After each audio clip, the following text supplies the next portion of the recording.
Hello, babies! Como vocês estão? Tudo bem? Prontos para mais histórias? Vamos lá? Nossa aula de história de hoje, nós vamos falar sobre as capitanias hereditárias. Na aula passada a gente falou sobre as expedições, na verdade, alguns vídeos atrás, né? Expedições guarda-costas, expedições colonizadoras. E hoje a gente vai falar das capitanias hereditárias. Nome esquisito, né? Vamos já saber por quê. Olha que legal. Na época do descobrimento, né, o Brasil foi descoberto em 1500, aí já vai passando 34 anos de exploração e defesa da terra, conhecimento do território e tal, né? E quando a gente fala em exploração, não é só retirar as coisas daqui para vender, não. Não é só isso, não.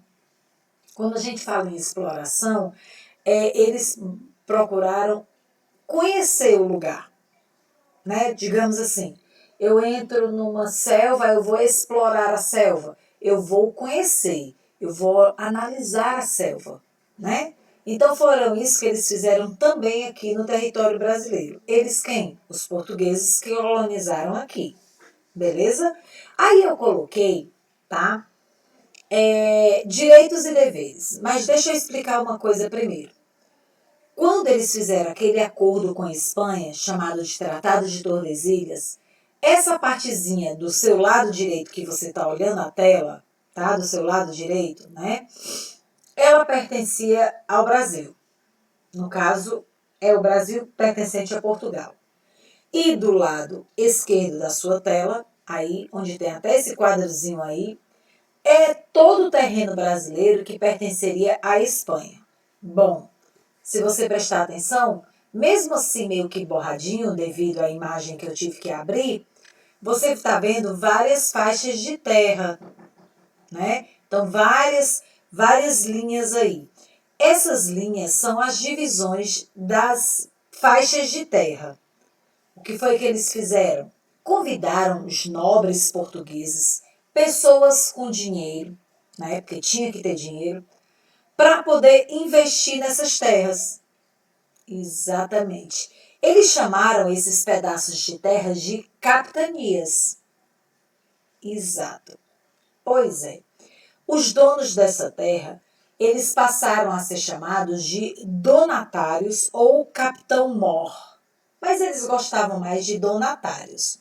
Então, donatários eram os donos das capitanias. Mas o rei de Portugal era esperto. Ele fez um acordo assim com os donos, ó.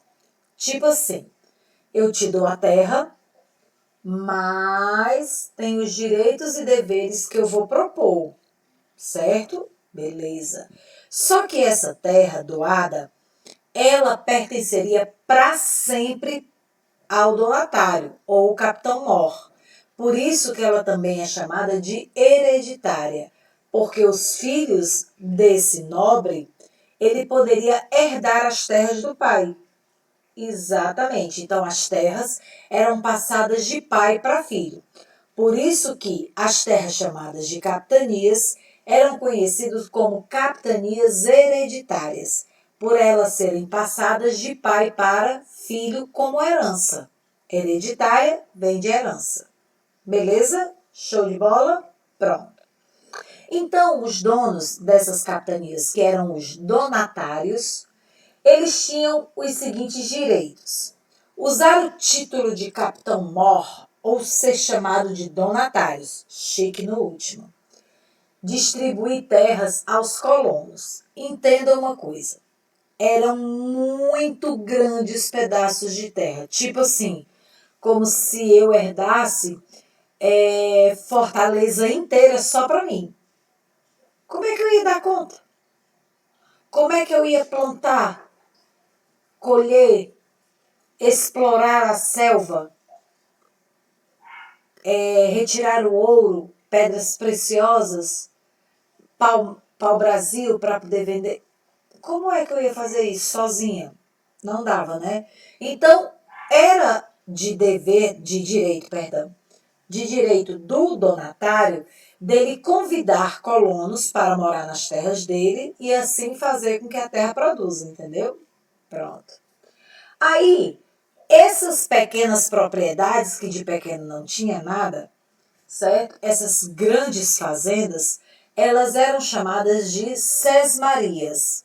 Guarda aí o nome, hein? Sesmarias, tá aí na descrição, certo? Então, tinha as capitanias hereditárias, que eram as grandes faixas de terra enormes, e tinha as sesmarias, que eram as menores. Beleza? Pronto. Tinha também o direito de fundar vilas, pequenos povoados, e as feitorias, que eram os armazéns para guardar esses tesouros todos.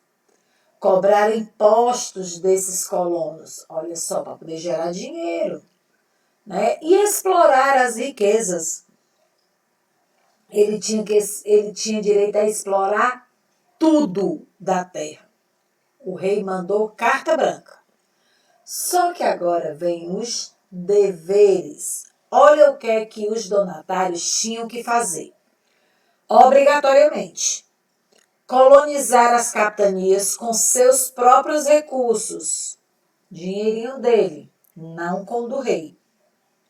Explorar e garantir a defesa das capitanias dos ataques estrangeiros. O rei é esperto, foi por isso que ele colonizou. Deu aí o povo.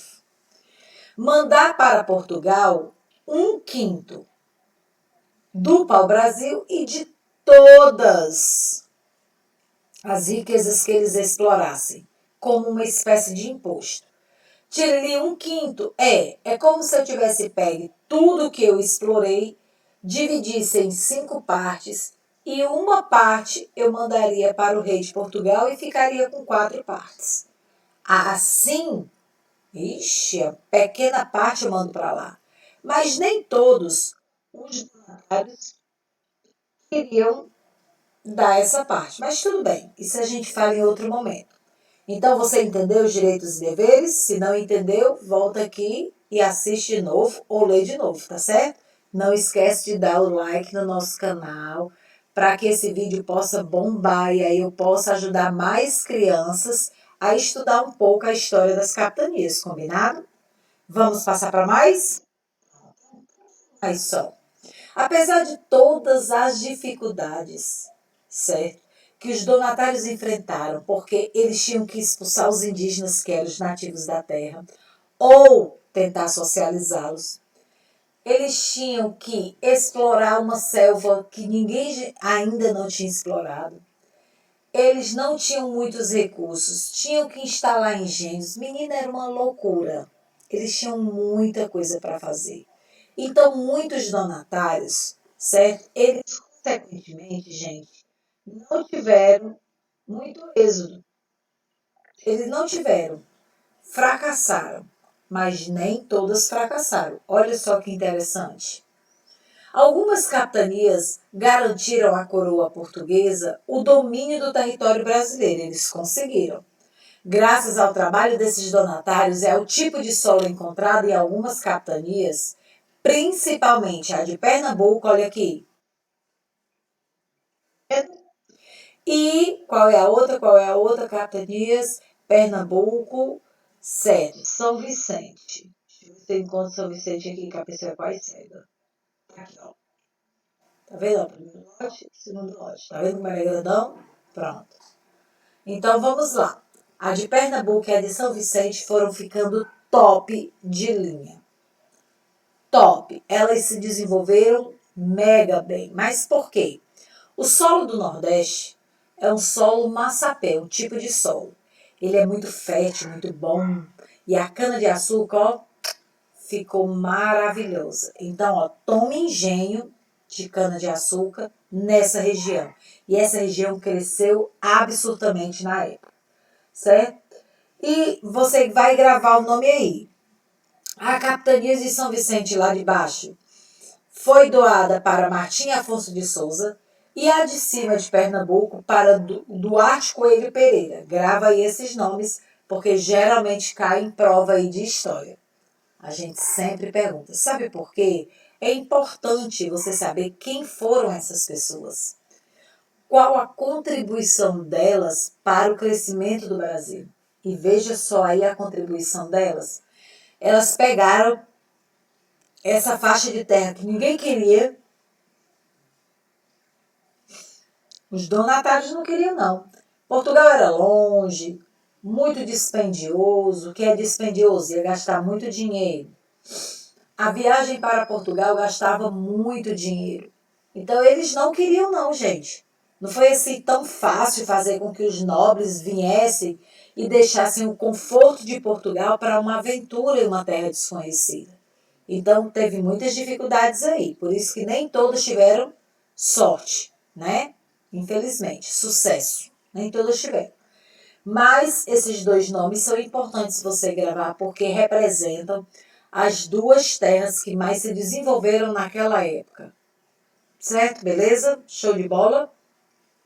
E assim foram surgindo cidades, municípios, regiões foram se povoando a partir dessa divisão aí. É claro que a divisão hoje do território brasileiro ela é totalmente diferente, certo? Mas essa daqui foi a primeira divisão de terras no Brasil. Combinado? Show de bola? Bons estudos, galera. Até mais.